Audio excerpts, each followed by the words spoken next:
Bonjour à tous, je vous reviens pour une capsule Nagamadi. Et cette fois, nous allons parler de Marie-Madeleine et la mémoire fractale. Une figure, Marie-Madeleine, qu'on croit connaître, mais qui a été effacée d'une certaine manière.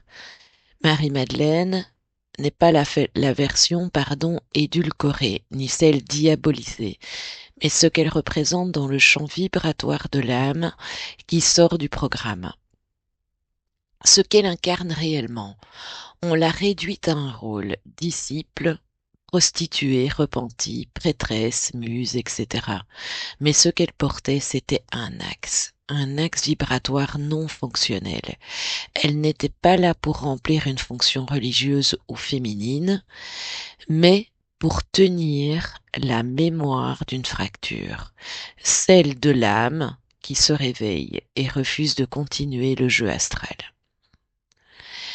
La mémoire fractale, ce n'est pas une mémoire biographique, c'est une trace vibratoire.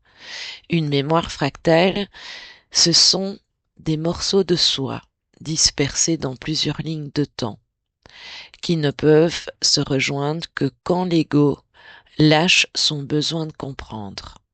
Marie-Madeleine, c'est la mémoire de celles et ceux qui ont quitté la boucle, sans retour. L'inversion du féminin.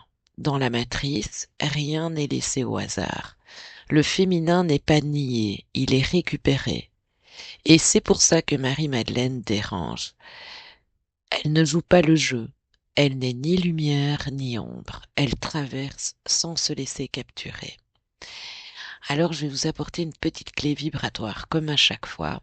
Et c'est là que ça devient personnel. Parce qu'on porte tous une part de cette vibration-là, cette part qui refuse d'être mise en boîte, celle qui sent que quelque chose en elle n'a pas de nom, pas de rôle, pas de case.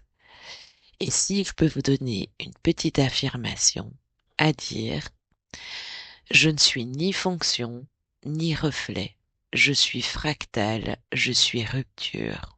Je vous embrasse et je vous dis à très vite.